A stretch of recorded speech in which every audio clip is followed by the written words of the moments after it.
Dans le cadre de la saison du Brésil en France, le musée de Grenoble présente des œuvres de José Antonio da Silva, un artiste autodidacte qui a choisi de refléter la réalité sociale du monde paysan. Un collectif composé de Grenoblois de différents horizons appelle l'ancien maire Alain Carignon à se présenter aux élections municipales pour, je cite, réconcilier Grenoble. Et puis avec d'autres parents d'élèves de la Villeneuve, ils ont écrit à Elisabeth Borne pour l'alerter sur la situation des écoles du quartier. Nicolas Berthomeau et Marielle Imbert nous diront à la fin de ce JT s'ils ont obtenu une réponse. Bonsoir à toutes et à tous, ravi de vous retrouver dans ce JT du mardi 13 mai 2025. Du lundi au vendredi à partir de 18h, l'essentiel de l'actualité du Grand Grenoble. Près de 7000 km séparent la France du Brésil, mais à l'occasion du bicentenaire des relations bilatérales entre les deux pays, un nouvel élan est donné dans une saison culturelle de part et d'autre de l'océan Atlantique. C'est ainsi que le musée de Grenoble accueille jusqu'au 6 juillet des œuvres du peintre brésilien José Antonio da Silva. C'est un reportage de Margot Vacherou. Le Brésil s'installe au musée de Grenoble. Pour célébrer l'année de la coopération entre la France et le plus grand pays d'Amérique du Sud, le musée met à l'honneur l'artiste Antonio da Silva au travers de l'exposition Pintar au Brasil. Tous les ans ou tous les 2 ans, l'État français accueille un pays artistiquement. Et donc le commissaire général, Emilio Khalil, nous a proposé d'accueillir une exposition de cet artiste brésilien, Antonio da Silva. C'est un artiste qui est très peu connu en dehors du Brésil. Au Brésil, il est très connu, mais très peu à l'étranger, donc c'était l'occasion de faire une découverte. Né en 1909, Antonio da Silva grandit dans une famille très nombreuse et commence le dessin sur des feuilles végétales. En 1951, il présente 3 de ses œuvres à la toute première biennale de Sao Paulo.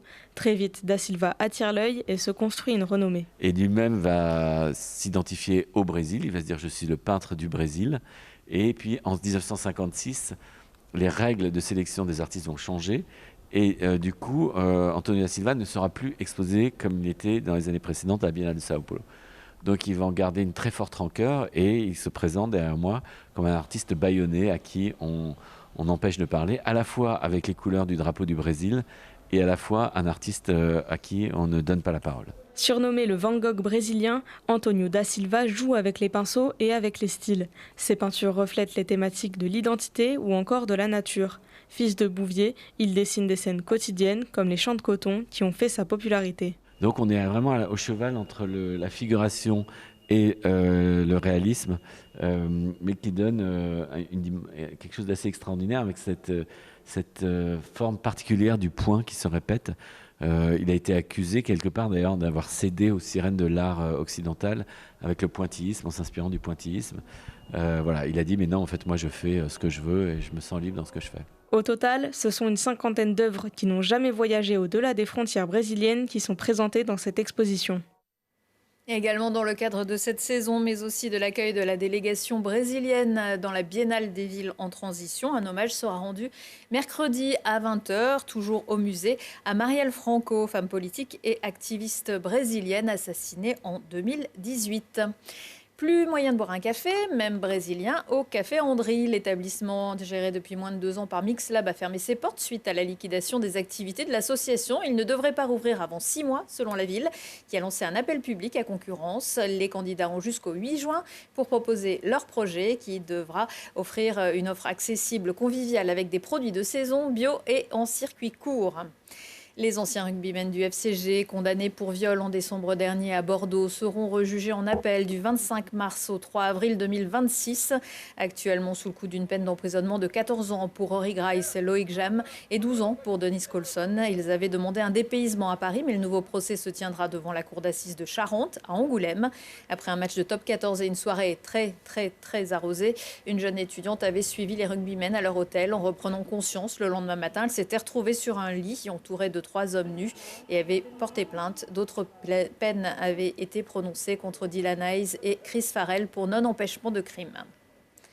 François Bayrou sera entendu mercredi à l'Assemblée nationale par la commission d'enquête sur les violences dans les établissements scolaires sur l'affaire Betaram. Jusqu'à présent, le Premier ministre et maire de Pau, ex-ministre de l'Éducation nationale, a toujours nié avoir été au courant de violences dans l'établissement catholique sous contrat, y compris pendant les questions au gouvernement. Une situation intenable pour la députée de l'Isère, Cyrielle Châtelain, invitée du QG politique cette semaine. 96, un parent déjà. part à la bataille contre les violences qu'a subies son fils. François Bayrou est ministre de l'Éducation. Il se déplace à l'établissement et dit non, mais toutes les vérifications faites sont positives. On est dans les années qui sont considérées comme les années de la terreur. C'est-à-dire qu'on a vraiment un climat de terreur et de violence qu'il y a sur l'établissement, mais ce qu'il dit, lui, c'est circuler, il n'y a rien à voir. Première chose. Deuxième chose, on sait aussi qu'il a rencontré le juge, témoignage du juge, témoignage de gendarmes, et aujourd'hui, effectivement, témoignage de la fille de François Bayrou. Tout se concorde, il a rencontré le juge sur ces affaires. François Bayrou, vous savez, non seulement il n'a rien fait, mais il a menti à l'Assemblée nationale. Donc nous verrons la manière dont il se comporte le 14. Il doit reconnaître ce mensonge. 2, il devrait, en fait, je vous le dire, dans n'importe quel autre pays européen, il en tirerait les conséquences et de lui-même, avec un peu d'honneur, il démissionnerait. Ça, c'est en Allemagne, au Danemark, en Angleterre, enfin, partout. Personne n'envisagerait un Premier ministre qui non seulement a caché des affaires de violence faites aux enfants, mais en plus a menti dans l'exercice de ses fonctions en tant que Premier ministre. Retrouvez l'intégralité du QG politique de Cyrielle Châtelain en replay sur notre site télégrenoble.net. Les élections municipales, c'est dans moins d'1 an. À Grenoble, plusieurs listes ou candidats se sont déjà manifestés pour remplacer Éric Piolle, qui ne repartira pas pour un 3e mandat. Le collectif Réconcilier Grenoble entend bien jouer les premiers rôles. Plutôt marqué à droite, il regroupe une trentaine de personnes, dont des commerçants, dont le restaurateur Pierre Pavie, des présidents d'union de quartier et même l'ancien patron du RAID et de la police de l'Isère, Jean-Claude Borel-Garin. Pour eux, la solution se nomme Alain Carignon. Réconcilier Grenoble, c'est des forces vives grenobloises, des femmes et des hommes d'horizons tout à fait variés, qui sont réunis par une seule chose, qui est la conviction qu'aujourd'hui Grenoble va moins bien après 2 mandats d'Éric Piolle qu'elle n'allait avant ces 2 mandats. Donc nous, le premier chantier, il est financier, c'est le chantier du comment, c'est comment on se donne les marges de manœuvre pour ensuite déployer un programme. Ensuite, les autres aspects, il y aura tout un aspect sécuritaire, parce qu'on voit bien que le sujet de la sécurité à Grenoble est devenu prégnant. Un aspect écologique, parce que c'est sous une mairie dite écologique que la ville est devenue première pour les îlots de chaleur, avec Paris en France. Et un aspect social, pour répondre à la crise sociale qui touche Grenoble, avec une spirale de paupérisation depuis 2 mandats qu'il faut qu'on enraye. Donc voilà un peu les 4 axes sur lesquels nous on développe notre travail. Nous, on veut s'appuyer sur Alain Carignon, et on l'appelle très clairement à être tête de liste à mener ce collectif jusqu'à la victoire en mars prochain, parce qu'on considère que dans la situation où est Grenoble, que j'ai détaillé plus tôt, crise financière, etc., lui, par son expérience passée, a les solutions qu'il faut pour être opérationnel immédiatement. Parce que le sujet, c'est pas Grenoble dans 10 ans ou en 2040, comme on peut l'entendre dans les débats actuels organisés par la municipalité. Le sujet, c'est en 2026, comment on retrouve des marges de manœuvre pour répondre aux urgences des Grenoblois. Sidney Reboa, lui, n'est plus maire d'Alvar. Élu en 2022, il avait déjà fait part de sa décision de quitter son poste lors de ses vœux en janvier. Et c'est sur les réseaux sociaux qu'il a annoncé ce mardi matin qu'il rendait officiellement son écharpe tricolore. Depuis plusieurs mois, ses opposants l'accusaient de n'être pas assez présent et d'avoir augmenté les taux d'imposition de 15%. Sidney Reboa reste conseiller municipal et le conseil sera donc amené à élire un nouveau maire à une date qui n'a pas encore été communiquée. C'était jour de grève et de manif aujourd'hui dans la fonction publique pour demander, entre autres, la suppression des jours de carence en cas d'arrêt maladie, une hausse des moyens ou des créations d'emplois. Parmi le cortège qui a défilé de la gare à la place de Verdun, même un peu plus loin, de nombreux personnels de l'éducation nationale, enseignants ou non, particulièrement mobilisés. Certains sont ensuite allés scander leur slogan sous les fenêtres de l'inspecteur d'académie de l'Isère avant de revenir devant le rectorat dans l'après-midi où une délégation était reçue. Selon les services de l'État, il n'y aurait eu que 6,18% d'enseignants en grève dans l'académie de Grenoble ce mardi. Et on va en parler à présent avec 2 parents d'élèves délégués dont les enfants sont scolarisés à la Villeneuve. Nicolas Berthomeau, bonsoir. Bonsoir. Vous êtes donc parent d'élèves d'un enfant qui est à l'école de la Rampe. Marielle Imbert, bonsoir. Bonsoir. Vous, c'est pour l'école des Buttes que vous êtes déléguée. Est-ce que c'est un secteur, la Villeneuve, qui est classé en réseau d'éducation prioritaire plus ? tout à fait, oui. Oui, c'est un réseau. Et pourtant, ça ne suffit pas. On va le voir avec vous. Le 5 mai, au retour des vacances, il y a eu une forte mobilisation des enseignants, des parents d'élèves, avec plusieurs écoles fermées. Vous avez, avec d'autres parents délégués, adressé un courrier à Elisabeth Borne, qui est aujourd'hui ministre de l'Éducation nationale. Pourquoi est-ce que dans ce courrier, vous parlez de vos écoles comme des écoles cocottes minutes, Marielle Imbert? On en parle comme des écoles cocottes minutes parce qu'elles sont pas loin d'exploser. En fait, on a vraiment la sensation que les enseignants mettent des pansements sur nos écoles, puisque la situation est assez explosive. Il manque d'AESH, clairement, dans Alors, ces les écoles. AESH, on rappelle ce que c'est? Alors, le sigle, je ne suis pas une spécialiste du sigle, mais en gros, c'est des personnes qui accompagnent les enfants qui sont en situation de handicap au sein de l'école, puisqu'on est dans le cadre d'une école inclusive, donc qui accueille tous les enfants. Et donc, ces enfants, ils ont besoin d'avoir quelqu'un à leur côté pour pouvoir être bien à l'école. Et ce n'est pas seulement pour que ces enfants soient bien à l'école, c'est pour que aussi les autres enfants soient bien à l'école, puisque ces enfants-là, s'ils ne sont pas accompagnés, ne peuvent pas être bien et du coup peuvent mettre en difficulté, malgré eux, la classe, les autres enfants, les enseignants. Voilà. Et donc, on parle d'école cocotte minute parce que quand il y a plusieurs enfants qui sont concernés par classe et que l'enseignant est seul face à cette classe-là, ça devient ingérable. Et du coup, les enfants sont confrontés parfois à des situations de violence, des situations compliquées en classe, où un adulte seul ne peut pas gérer malgré toute la bonne volonté. Voilà. Nicolas Berthomeau, comment ça se passe par exemple dans l'école de votre enfant? C'est un peu difficile. Enfin, c'est la même situation, grosso modo. C'est qu'il y a donc des petites classes, puisque les effectifs sont réduits en REP+. C'est l'un des avantages que l'on a. Ils sont à peu près combien? Une quinzaine? Donc, pour les grandes sections, une quinzaine. Mais après, pour les moyennes et les petites, c'est une vingtaine de personnes. Ou 25, voilà. Jusqu'à 25 aussi. En cours d'année, il peut effectivement y avoir des inscriptions qui sont faites, les classes ne sont pas reformées. Et donc, par exemple, j'étais dans une séance jeu dans la classe de mon fils, où les parents étaient invités à venir pour 1 heure, pour jouer avec les enfants. Et sur la table où j'étais avec mon fils pour jouer, il y a un enfant qui s'est répandu sur la table. Donc l'enseignante a dû l'attraper pour le calmer, pour le mettre de côté. Mais pendant ce temps-là, les autres enfants, eux, ils étaient laissés libres. Donc c'est un peu ennuyeux quand même. Oui, et puis eux, ils comprennent pas bien ce qui se passe, ils commencent à jouer, à faire autre chose. Et un enseignant tout seul peut pas tenir une classe s'il y a des enfants dont les particularités nécessitent la présence d'une aide. C'est ça exactement. En fait, on est avec des enfants qui sont là, qui ont besoin vraiment d'un adulte présent pour eux, mais que pour eux, pour qu'ils puissent être bien dans le groupe. Et du coup, cet adulte-là ne peut pas être l'enseignant puisqu'on le met devant une classe où il y a une vingtaine d'enfants, 25 enfants. Donc, il ne peut pas assurer une présence que pour un enfant. Et souvent, il n'y a pas qu'un seul enfant qui a besoin d'une AESH. Là, actuellement, sur les buts, sur les classes de petite et moyenne section, il y a 2 classes de petits et moyens. C'est 8 enfants qui sont concernés sur 42. Donc, c'est des proportions aussi qui sont importantes. C'est-à-dire que là, on est sur des enfants à besoins spécifiques qui ont besoin de présence importante auprès d'eux pour pouvoir être bien dans la classe, pour que les autres enfants puissent être bien dans la classe et pour que l'enseignant puisse être bien dans sa classe. Parce que là, ce dont on parle, c'est vraiment d'une chaîne de souffrance au bout d'un moment. C'est-à-dire qu'il y a vraiment ce sentiment, nous, ce qu'on perçoit, de par nos enfants qui racontent des situations qui ont été chaotiques dans la classe, qui ne sont pas dues à un manque de l'enseignant, en fait, qui sont dues juste à une incapacité à gérer. Parce que quand on est seul face à 24 enfants et qu'un enfant rentre en crise et qu'il accapare le temps de l'adulte, les autres, ils font quoi pendant ce temps? Ils assistent, impuissants aussi, avec leur questionnement d'enfants. Là, on parle d'enfants de maternelle, mais ça les marque.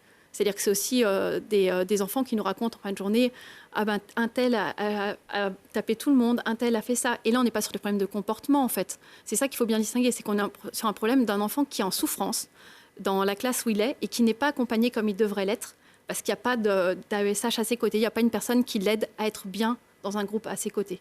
Et les services de l'éducation nous disent oui, des AESH, on en met de plus en plus, mais en fait, il faudrait un AESH toutes les 2 demi-journées par semaine, ça suffit pas. C'est des enfants qui ont besoin d'une présence continuelle, généralement. Ouais. 24 heures semaine, je pense. Pour quasiment tous les enfants qui sont notifiés, ce serait 24 heures semaine, la chose cohérente. C'est pas juste 3 heures ou 6 heures. Soit il a son encadrement, mais de manière permanente. Parce que oui, que signifie qu'il est 3 heures ou 6 heures? Est-ce que c'est juste, on l'accepte en école qu'une demi-journée, une journée? Et que fait-il le reste du temps après? Le problème ne disparaît pas quand le AESH disparaît. Non. Non, puis le souci, c'est que les enfants sont notifiés. Plusieurs enfants dans nos écoles sont notifiés, mais n'ont pas l'accompagnement qui va avec. C'est-à-dire que vous m'expliquiez que c'était assez long de faire la démarche pour pouvoir demander un AESH. Effectivement, actuellement, nous, c'est en discutant avec les enseignants qu'on s'est rendu compte que ça prend en moyenne 1 an quasiment. Entre le moment où il y a une problématique qui est détectée et au moment où il y a une solution qui peut être mise en place, mais qui est souvent partielle aussi, c'est 1 an. Et après, c'est ce qui se passe aussi. C'est-à-dire que là, on a, nous, un peu le sentiment, en tant que parents d'élèves, que les directeurs et directrices d'école se retrouvent un peu malgré eux à un peu essayer de jouer, enfin, je vais prendre une caricature, mais un peu jouer au Monopoly. Allez, on va essayer de partager ses heures par-ci, par-là. Et qu'en fait, les enfants, ils tissent un lien à l'adulte. Quand c'est des enfants qui vont pas très bien, en plus, ils ont besoin de cette relation de confiance avec l'adulte qui les accompagne. Et là, moi, je prends le cas très concret. Au retour des vacances, un enfant de la classe de mon fils s'est retrouvé, on lui a dit, tu n'as plus 12 heures d'accompagnement, tu en as 9, parce qu'en fait, on a pris tes heures pour pouvoir les mettre sur une autre école. La personne qui a accompagné une autre école va y être à temps plein. Mais cet enfant, il en a besoin, il est en CP. Et c'est une année cruciale. Et c'est pas juste pour faire joli, ces heures d'accompagnement. Et du coup, ça veut dire quoi? Ça veut dire aussi que la personne qui l'accompagnait depuis le début de l'année, elle n'est plus à ses côtés. Et pour lui, là, c'est un enfant qui peut présenter un peu des troubles d'attachement, donc il a besoin de cet attachement à l'adulte. Et du coup, on a un peu l'impression qu'en face, il y a un raisonnement qui est par heure, de dire, allez, on va lui mettre 9 heures. Mais 9 heures, on vient juste de casser sa relation qu'il avait à la personne qui l'accompagnait depuis septembre pour pouvoir mettre sur quelqu'un d'autre. Donc c'est pour ça que nous, on a interpellé aussi la ministre en disant, en fait, on a vraiment l'impression que les enseignants mettent des pansements à droite et à gauche. Et est-ce que c'est ça vraiment l'école publique? Vous lui avez demandé, vous lui avez proposé de venir assister, comme vous, à un atelier. Est-ce que ces services vous ont répondu pour l'instant? Vous avez des nouvelles?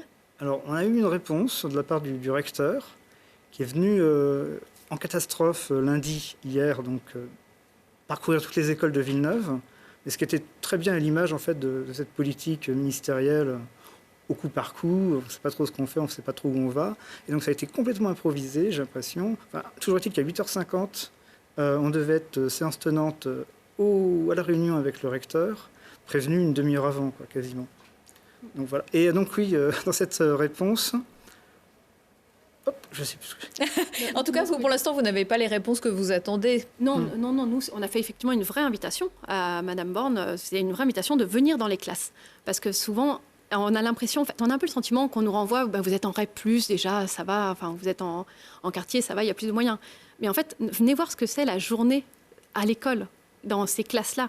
On ne parle pas d'avoir un accompagnement pour avoir un accompagnement. Si tous les enfants allaient bien, mais parfait, il n'y aurait pas besoin de ça. Mais là, on parle d'enfants qui ne vont pas bien, qui ont besoin. Et en fait, on a envie qu'ils puissent éprouver le chaos que ça peut être parfois une journée de classe, et notamment en maternelle, puisque les enfants ne sont pas encore détectés quand ils sont en maternelle, qu'il y a tout ce temps-là. Et franchement, certains jours, il faut dire ce qu'il y a, c'est le chaos que vivent nos enfants. Et ce n'est pas exagéré. Une cocotte minute, c'est sur le point d'exploser si on n'éteint pas le feu à temps.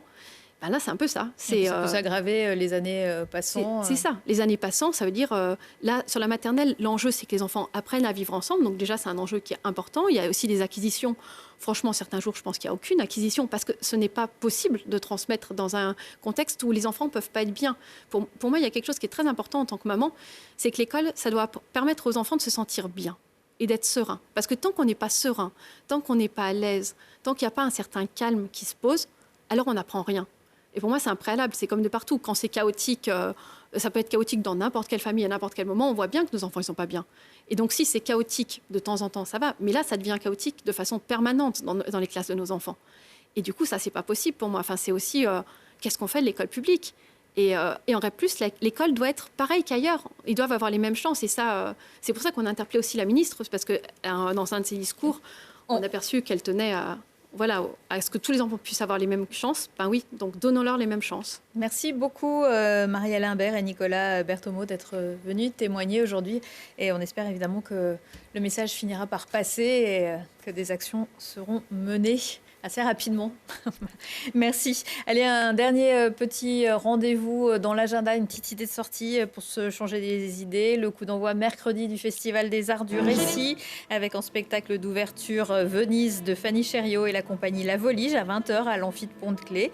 Entre comédie musicale, one woman show, récit intime et concert pop, l'artiste y raconte l'évolution de son corps depuis sa naissance à la fin des années 70 jusqu'à la maturité de la cinquantaine, en passant par l'innocence de l'enfance et les déboires de l'adolescence.